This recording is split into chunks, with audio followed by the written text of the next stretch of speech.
And if you're anything like me, you notice how literally everything in life has become extremely political. It's a fight for the death over where you get your food, what restaurant you go to, what movies you watch. And the debates over the tiniest issues are flooded with out-of-staters telling you how to live your life in your state. And I know you're not doing that to people in other states, but people are pretty awful to each other about this as well. There's a root cause of this and a solution that I want to discuss here today. I want to start out with a great article from Law and Liberty. I think it was just published a few days ago, last week, by Yuval Levin, Constituting Unity. And Yuval starts it with this: we live in an age of animosity. Americans are polarized and often bitterly divided, and the institutions of our public life seem only to exacerbate our discord. Congress, the presidency, and the courts have all become arenas and objects of culture war enmity, so that frustration with the constitutional system's assorted dysfunctions is rampant. A lot of people like to blame the system itself, but I'll get to that in just a moment. Hannah Cox put it this way in an article over at fee.org from a few years ago. Startling numbers, she writes, of Americans say they would go so far as to fire someone based on their vote for president. Like, you're not qualified for this job if you choose one dude or the other. Meanwhile, 56% say they expect to see violence following an election. Another 61% fear we are on the verge of a second civil war. And again, this is from 2020. I think it's probably much worse than today, or worse today than at that point. And she writes, to be honest, this friction shouldn't come as that much of a surprise, and I think that's an excellent point. And here's how Mercy Otis Warren described it so many years earlier. And again, it shouldn't be a surprise if we are students of history. We should look at what we live under today and immediately go, oh yeah, dude, that's the problem right there. Here's how Mercy put it. In her History of the Rise, Progress, and Termination of the American Revolution, both history and experience have proved that when party feuds have thus divided a nation, urbanity and benevolence are laid aside. No one talks like that anymore, but basically people turn into monsters to each other when party feuds divide a nation. So how did it get to be divided on party lines all the time on everything? Well, I'll get to that in a moment. For a little bit more on these party feuds, hear from Thomas Gordon, who was one of the authors of Cato's letters in the early 18th century, not hundreds, in the 1700s, that were very influential on some in the founding generation. And here's how he put it in his Works of Sallust, 1744. It is with measures as with men. They are praised or condemned, not because they are right or wrong, beneficial or hurtful, but because they come from this party or the other. And I know you guys hear this as much as I do today. Basically, someone's bad because they're on that team. And if you don't like what's going on, you just blame the dude in charge. You blame the person. Well, I mean, of course, the people in charge have some responsibility currently. But the argument is always that team bad. The solution is to go to this team. Fight back and forth and back and forth and back and forth. And it's basically, like my friend Tom Woods has said for years, a low-grade civil war every couple of years to see who can control the entire system. Anyways, Gordon goes on. And really, Gordon really had he had a really great understanding of this because he recognized at that point that people would divide into these factions and they lose their principles and they go with team first over anything and everything. And that is incredibly dangerous to truth, the Constitution, and liberty. And I'll get to that in a moment as well. He writes, evil is turned to good and good into evil. Truth passes for falsehood and falsehood is dressed up in the guise of truth. This sounds pretty familiar, doesn't it? But wait, there's more. I could read this entire passage, but you'd get bored. Anyways, he says, the best actions are decried as the worst if they arise from one quarter. The worst actions are adored as the best if they come from the other. The resisting of lawless tyrants is at one time rebellion and damnation.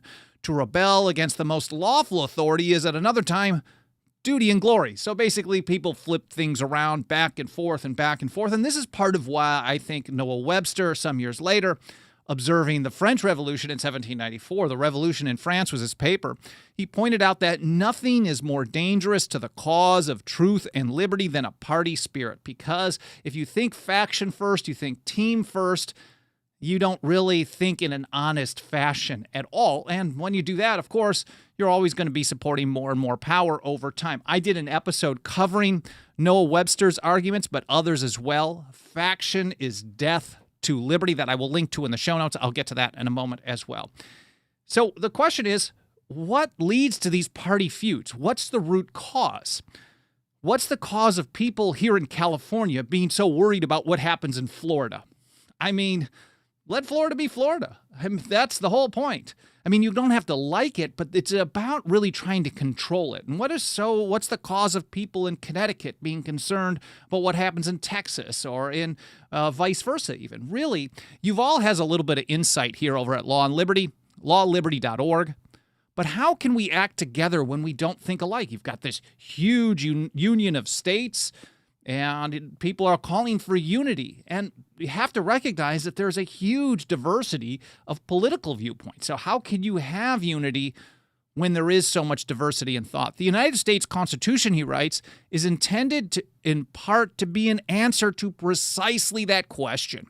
Almost everything that is mysterious and frustrating to many contemporary Americans about our system is a function of it being an answer to that question. This is pretty convoluted way of writing, but I think it's important stuff. The progressive critique or assault on the Constitution, I think assault is a better way of putting it, is a result of denying or ignoring the need to answer that question.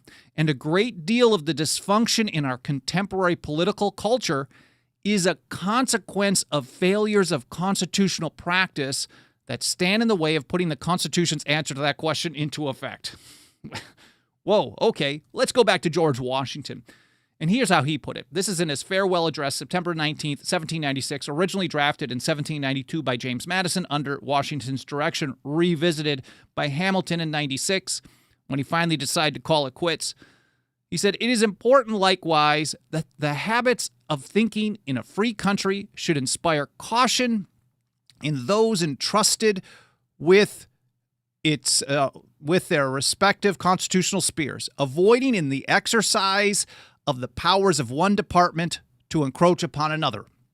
The spirit of encroachment tends to consolidate the powers of all the departments into one, and thus to create whatever form of government a real despotism." And that's Washingtonian sense of saying, soon as you allow one part of the government to go beyond the limits of the Constitution, this spirit of encroachment, encroaching beyond the lines in the sand from one department to another, and then we can also include the people in the states, reserved powers of the several states and the people.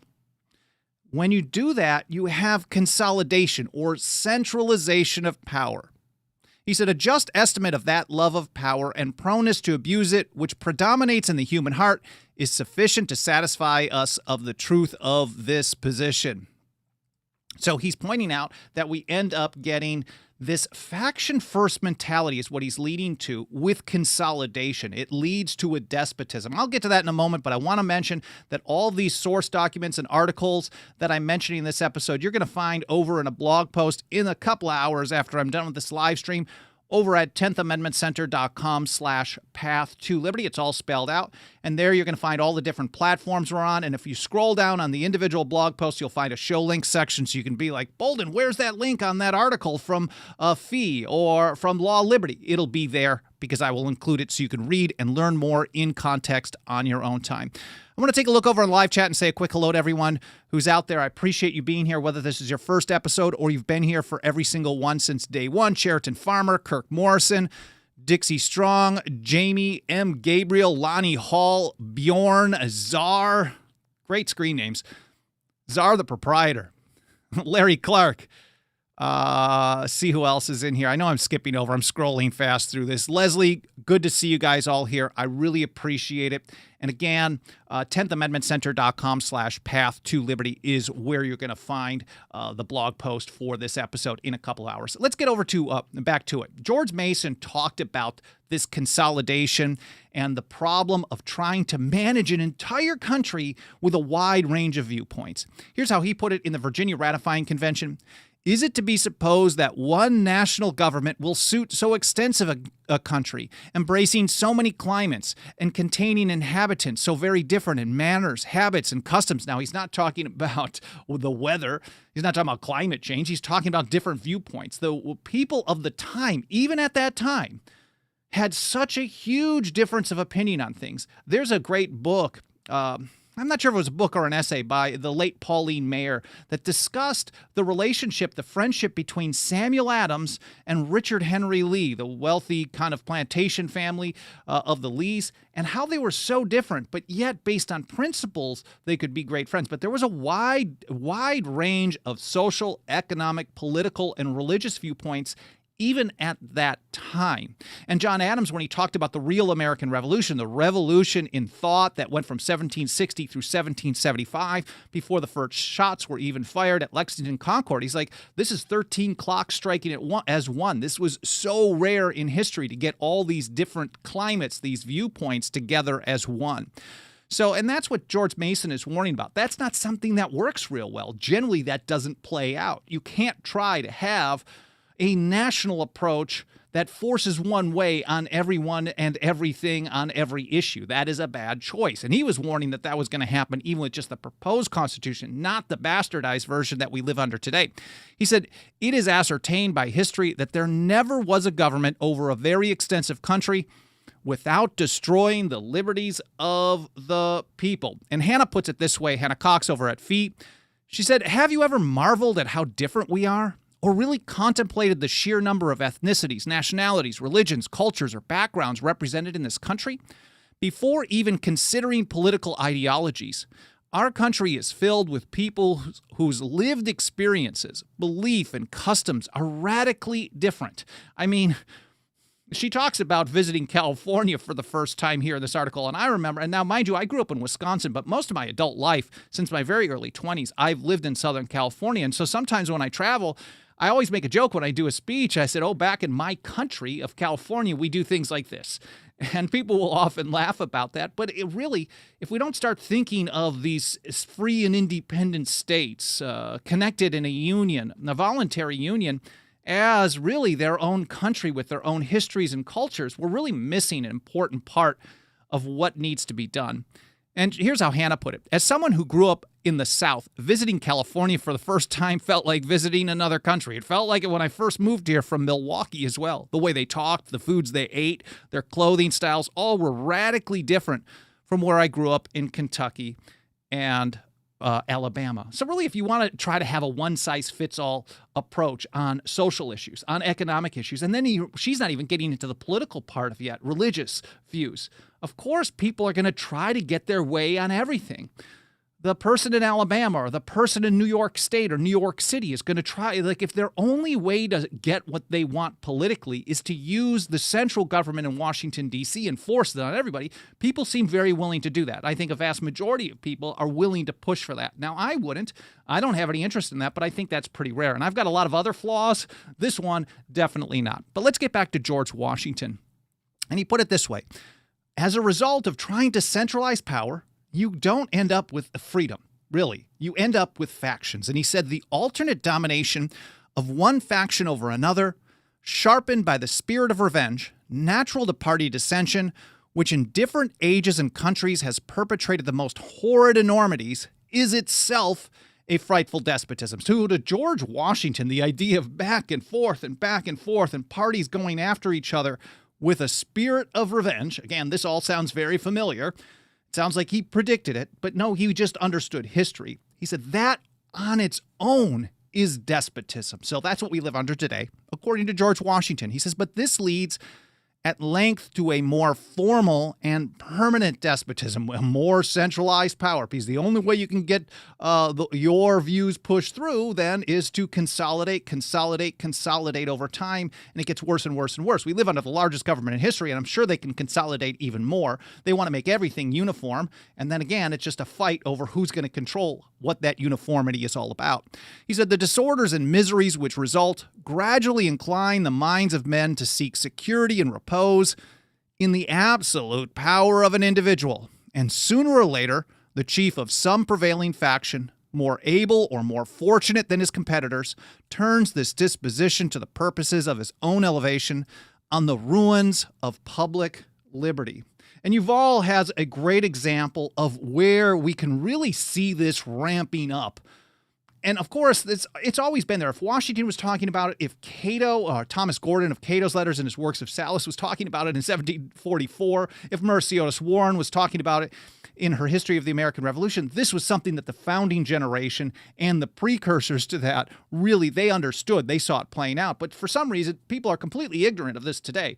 Yet, we really had a ramp up in this kind of uniform approach, one-size-fits-all kind of national monstrosity that we live under today. And I think it really, Yuval points to, I'm not sure if he's really saying that this was the beginning of it, but I think it was a big turning point.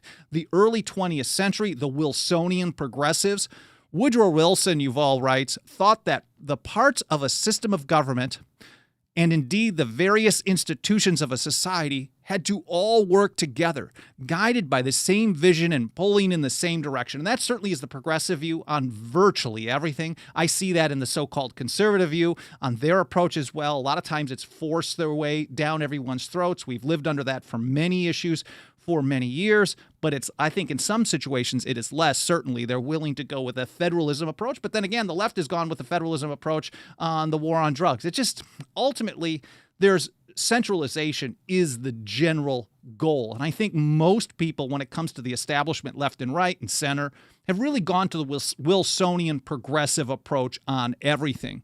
So he thought that not just the levels of government had to be uniform, but all of the functioning parts of society. Everyone has to think alike. I mean, this is a robot. This is as Trotskyite as you can get from America.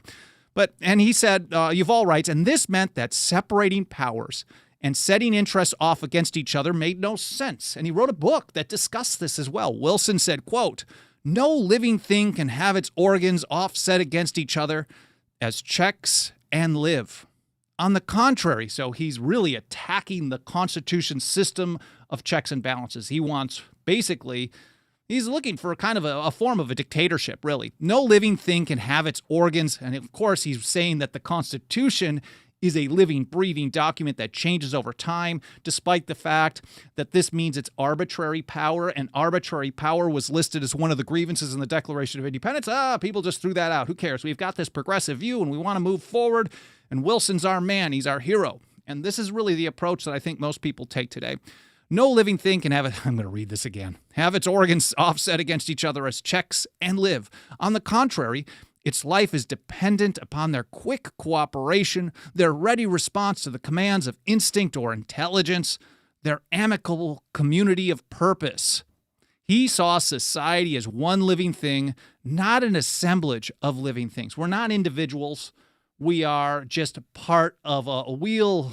We're just a cog, a piece of a puzzle, and our individuality, our humanity doesn't matter. And really, if you look at how the response to a health emergency of the last few years went down, this is the approach of the establishment. Really just, we're the experts, we need to move fast, we're going to tell you what to do, and you're going to comply, and you're just going to be a part of it. I don't want to get too ranty here, but this kind of nationalist approach, centralized policy, uniformity in policy, it just guarantees what Thomas Jefferson warned would happen. Here he is in a letter to Gideon Granger, August of 1800. Our country is too large to have all its affairs directed by a single government. Exactly opposite. You have the Jeffersonian vision, and then you have the Wilsonian Hamiltonian approach. Basically, one wise group of leaders, technocrats, whatever you want to call them, deep state, the executive, a monarch, in charge, telling everybody and directing the affairs of hundreds of millions of people. This is absurd. Our country is too large to have all its affairs directed by a single government. Public servants at such a distance, and from under the eye of their constituents, will, from the circumstance of distance, be unable to administer and overlook all the details necessary for the good government of the citizen. So a lot of times a good government, for Jefferson, of course, he told us that law is often but the tyrant's will, and always when it violates the rights of an individual. So good government most of the time really is get the heck out of the way. Let the people do these things. But you can't even understand the local circumstances. Some bureaucrat in Washington, D.C. that's really more interested in, what kind of financial backing they're going to get to re-election, etc. But Jefferson goes on. He said, in the same circumstance, by rendering detection impossible to their constituents, will invite the public agents to corruption, plunder, and waste. And we have a trifecta. Corruption, plunder, and waste runs absolutely rampant. Or, for example, we have the anti-federalist Cato, who I don't mention as much as I should on the show, but in his third paper, I did an episode covering this as well, said that a consolidated or a centralized system of power would never be able to properly represent the views of people in different states and would only result in an institution based on force, coercion, corruption, plunder, waste, force, and violence. One-size-fits-all solution.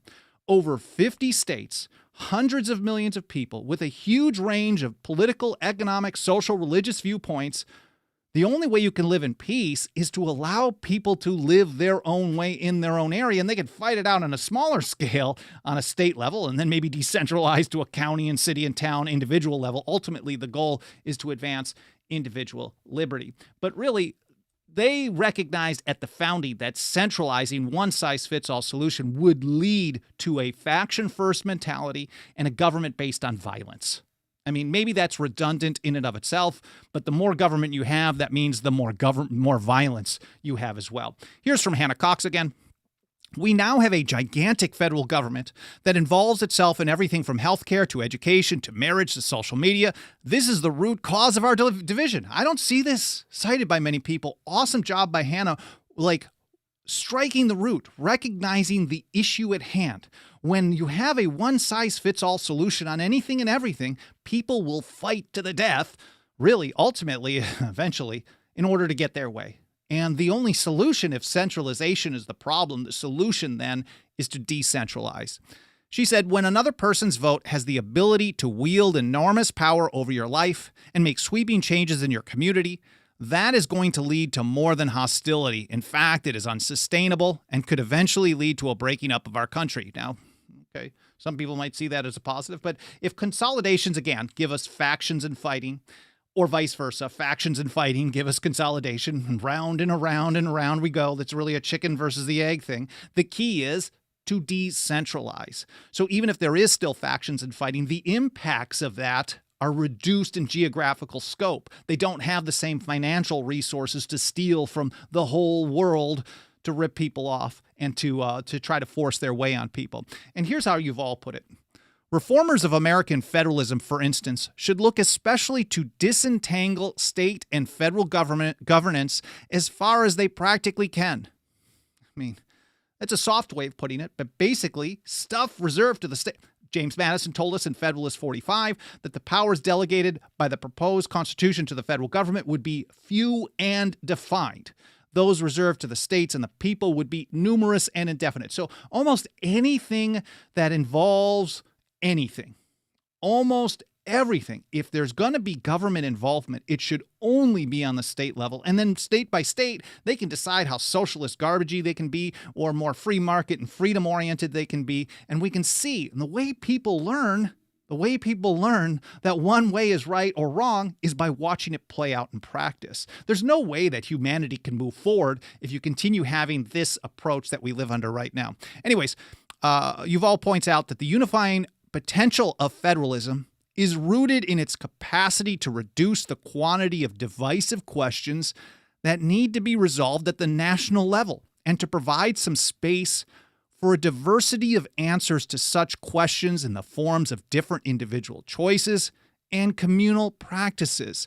The unifying potential of federalism is a great phrase to me. I mentioned Samuel Adams and Richard Henry Lee, who were totally different in many of their viewpoints, but their unity was in a support of a federal system where you can decentralize. The people of Virginia would make the decisions for the days for what happens in Virginia. And the people of Massachusetts would make decisions for the people of Massachusetts. And they wouldn't be involved in messing with each other's lives because they're so different in how they grew up and all their history and the way they approach things. And if someone prefers the Virginia approach, they move there or vice versa.